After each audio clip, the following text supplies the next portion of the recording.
जैसा कि नाम है, आप तक पहुंचाएंगे सही और सटीक खबर। जनता की सुननी है और सरकार को सुनानी है। ये है आई ऑफ ट्रुथ। नमस्कार दोस्तों, आप देख रहे हैं आई ऑफ ट्रुथ और मैं हूं आपके साथ अनु जैन रोहतगी। आज हम बात कर रहे हैं कि आज का मतदाता बहुत ज्यादा समझदार हो गया है, और अगर हम ये कह रहे हैं तो इसमें कोई गलती नहीं है, क्योंकि कई तरह के आंकड़ों के साथ हम इस बात को आपको समझाएंगे। आज का मतदाता जब किसी को वोट देता है उम्मीदवार को, तो उसके बारे में पूरी जानकारी हासिल करता है या करना चाहता है। वो ये भी देखता है कि वो उम्मीदवार किस पार्टी से खड़ा हुआ है, और सबसे ज्यादा आज का जो मतदाता है इस बात का ध्यान रखता है कि वो जिसको वोट दे रहा है उम्मीदवार को, उसमें जीतने की कैपेसिटी कितनी है, वो जीतेगा ना, और या वो उस उम्मीदवार को वोट देता है जिसके हारने की संभावना उसको बहुत कम लगती है। यानी वो चॉइस रखता है कि तो जो जीतता है उम्मीदवार उसको देना चाहता है, और यदि वो उसके फेवर में नहीं है तो उसको देता है जिसके हारने की संभावना बहुत ज्यादा कम है और कांटे का मुकाबला चल रहा है। और ऐसे में इन सब के बीच जो आज की राजनीति है, उससे ये लगता है कि जो छोटे छोटे दल बड़ी बड़ी पार्टियों को ब्लैकमेल करते हैं कि हमारे इतने 2 या 3 उम्मीदवार उनके चुनाव में खड़े हैं और जीत गए हैं, वो ब्लैकमेलिंग अब वोटर्स ने खुद ही कम कर दी है। क्योंकि अब पार्टी से बगावत करके जो लोग अलग से चुनाव लड़ते हैं उनके जीतने की संभावना काफी हद तक कम देखी जा रही है। एक्सेप्शंस यहां पर है कि कई नेता अपने काम के नाम पर, अपने काम पर वोट जीत जाते हैं अगर वो विद्रोह करके अलग पार्टी बनाते हैं या अलग से इंडिपेंडेंट खड़े होते हैं। पर इन टोटलिटी में वोटर्स अब ऐसे दलों को पसंद नहीं करती जो बड़ी बड़ी पार्टियों को चुनाव के बाद ब्लैकमेल करते हैं, अपने 2-2, 3-3 उम्मीदवार उनके जीत कर आते हैं, और वो चाहते हैं कि वो पूरी तरह से बड़ी पार्टी को ब्लैकमेल करें। ऐसे वोटर, ऐसे जो लोग हैं, ऐसे जो दल नेता हैं, उन पर वोटर्स ने काफी हद तक रोकथाम लगा दी। और कैसे लगा दी आपको आंकड़ों के से समझाएंगे तो आपको अच्छी तरह से समझ में आएगा। सबसे पहले हम पिछले जो कर्नाटक में चुनाव हुआ है, कर्नाटक में विधानसभा चुनाव हुआ है, उसकी बात करें। यहाँ पे 80% जो वोट थे वो बीजेपी और कांग्रेस के बीच में बटे हैं। वोटर्स बहुत ज्यादा समझदार थे, और जबकि यहाँ पर जेडीएस भी था, बहुत ही प्रोमिनेंट पार्टी है जेडीएस कर्नाटक की, और कई और उम्मीदवार भी मैदान में थे, लेकिन वोटर्स समझदार थे। उनको पता था दोनों में से एक पार्टी जीतेगी, और उनको कांग्रेस की संभावना ज्यादा लग रही होगी, तो उन्होंने कांग्रेस को उम्मीदवार को ज्यादा वोट देके जिता दिया।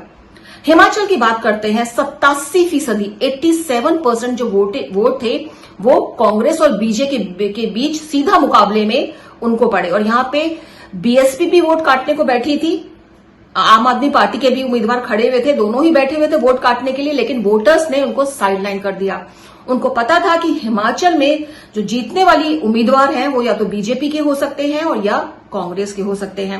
आगे बढ़ते हैं, कुछ समय पहले पश्चिम बंगाल का भी चुनाव हुआ था, और उसमें जो मेन वोट थे वो टीएमसी और बीजेपी के बीच 86% वोट चले गए थे। और जबकि आपको पता है पश्चिम बंगाल में कांग्रेस भी बड़ी प्रोमिनेंटली खड़ी हुई थी, लेफ्ट का बहुत बड़ा गढ़ माना जाता है पश्चिम बंगाल, लेकिन फिर भी वोटर्स ने उनके उम्मीदवारों को वोट नहीं दिया, क्योंकि उनको पता था कि जीतने वाली जो पार्टी है वो इन दोनों में से कोई हो सकती है, और टीएमसी पर भरोसा था तो टीएमसी जीतकर आ गई। मतलब वोटर आज का अपने वोट बिल्कुल वेस्ट नहीं कर पा रहा है। कुछ और पीछे जाते हैं, उत्तर प्रदेश में जो चुनाव हुए यहाँ पे 75% जो वोट थे वो बीजेपी और समाजवादी पार्टी के बीच में बंट गए। और यूपी का हाल आपको पता है कि कांग्रेस भी बड़े दमखम के से खड़ी हुई थी, बीएसपी भी बड़े दमखम से खड़ी हुई थी, कई इंडिपेंडेंट वहां पे खड़े हुए थे, कई ऐसे दमखम वाले नेता थे जो विद्रोह करके अलग से लड़ रहे थे, लेकिन सबको वोटर्स ने रिजेक्ट कर दिया। कईयों की जमानत तक रद्द हो गई।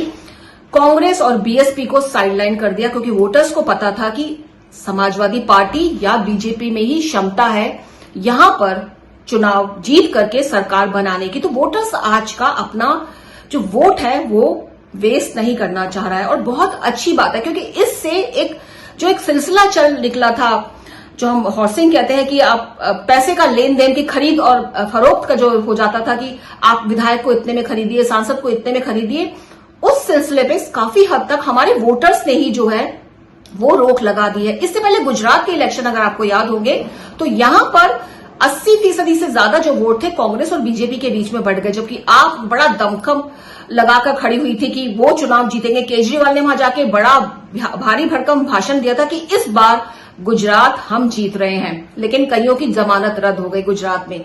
तो यहाँ पर कहने का मतलब यही है दोस्तों, इस प्रोग्राम में कहने का मतलब यह है कि आज का जो वोटर है उसको आप बेवकूफ नहीं बना सकते। ये सभी दलों के नेताओं को समझ लेना चाहिए, क्योंकि वो देख रहा है कि कौन सा नेता काम कर रहा है, उसके पीछे क्या बैकिंग है, और वो जो वादे कर रहा है क्या वो पूरे कर पाएगा, क्या उसके पीछे पूरी बैकिंग खड़ी हुई है। ये सब बातें वोटर्स जानता है और ये अच्छी बात है, क्योंकि इससे जो खरीद फरोख्त होती है, जो दल बदल होते हैं, जो इंडिपेंडेंट विद्रोह कर लेते हैं लोग लुक टिकट ना मिलने पर या अपनी शर्तें ना पूरी होने पर, उन सब जो राजनीति में जो ये ब्लैक स्पॉट्स हैं, इन पर अपने आप वोटर्स ने धीरे धीरे लगाम कसनी शुरू कर दी। और ये बहुत अच्छा ट्रेंड है, राजनीति में शुरू हुआ है और आने वाले समय में ये कोई बड़ी बात नहीं होगी जब पता चलेगा कि दो ही पार्टी चुनाव में खड़ी हुई हैं, क्योंकि वोटर्स किसी और को वोट दे ही नहीं रहा। वो दो ही पार्टी को चाहता है कि उनमें से एक चुनकर आ जाए, इधर उधर वोट ना जाए, उनके वोट वेस्ट ना हो।